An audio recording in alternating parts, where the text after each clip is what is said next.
বাংলাদেশের জ্বালানি সংকট মোকাবেলায় প্রায় ৫০ লাখ মেট্রিক টন জ্বালানি তেল পাঠানোর সিদ্ধান্ত নিয়েছে রাশিয়া।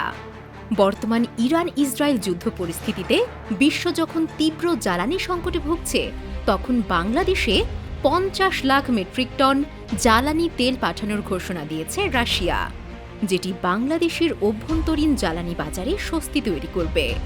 বর্তমান বৈশ্বিক জ্বালানি সংকটময় পরিস্থিতিতে রাশিয়া তার মিত্র দেশগুলোর মধ্যে বাংলাদেশকেই সবচেয়ে বড় আকারে জ্বালানি সহায়তা দিচ্ছে, যা দুই দেশের কৌশলগত সম্পর্ককে নতুন উচ্চতায় নিয়ে যাচ্ছে।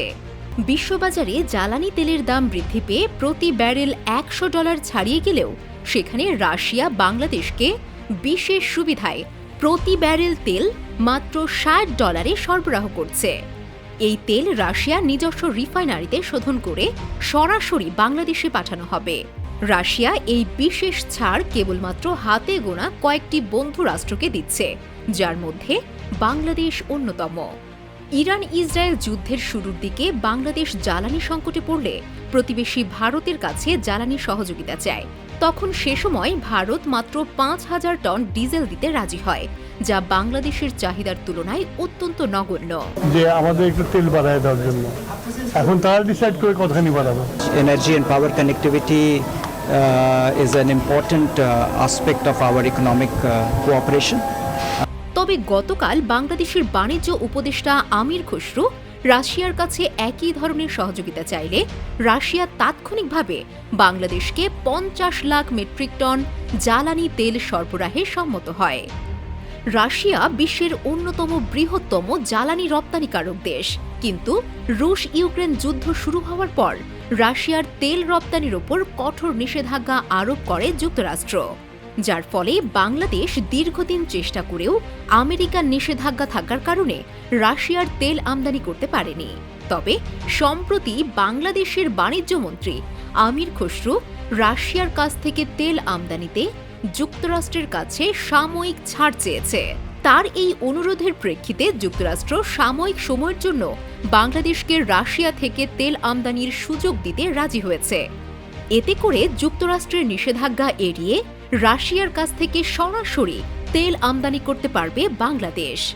এর আগে রাশিয়ান তেল কিনতে ভারতকে ৩০ দিনের ছাড় দিয়েছিল যুক্তরাষ্ট্র। ভারতের সেই ছাড়ের উদাহরণ অনুসরণ করেই বাংলাদেশও যুক্তরাষ্ট্রের কাছে একই ধরনের ছাড়ের আবেদন জানায়, যা পরবর্তীতে অনুমোদিত হয়।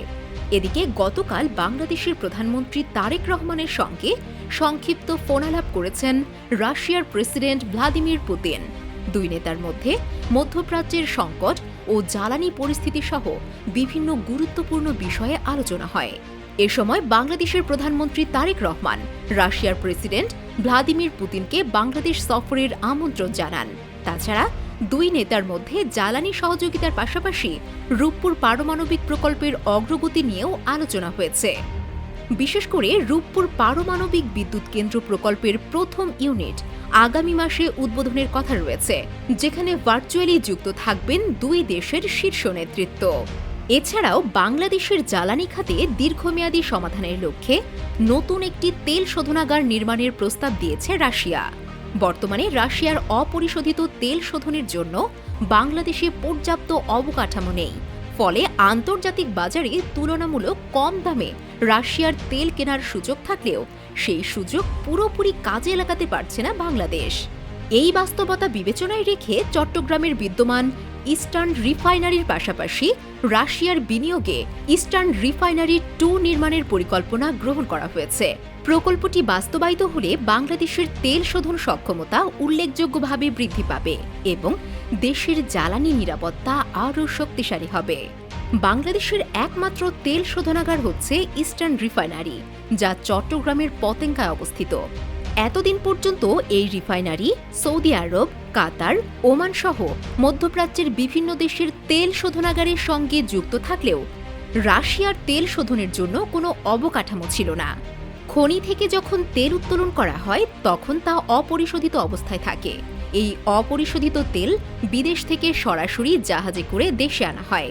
এরপর দেশের রিফাইনারিগুলোতে তা পরিশোধন করে ডিজেল, অকটেন, পেট্রোল ও কেরোসিন সহ বিভিন্ন জ্বালানি উৎপাদন করা হয়। রাশিয়ার অপরিশোধিত তেল তুলনামূলকভাবে বেশি ঘন ও ভারী, অন্যদিকে মধ্যপ্রাচ্যের তেল অপেক্ষাকৃত হালকা। এই ভিন্নতার কারণে দুই ধরনের তেল শোধনের জন্য প্রয়োজন হয় আলাদা তাপমাত্রা ও প্রযুক্তি।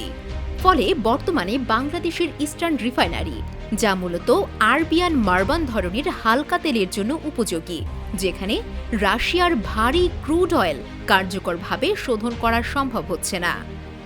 তবে বাংলাদেশের প্রধানমন্ত্রী তারেক রহমানের নির্দেশের পর নড়ে চড়ে বসেছে বাংলাদেশের বিদ্যুৎ ও জ্বালানি মন্ত্রণালয়।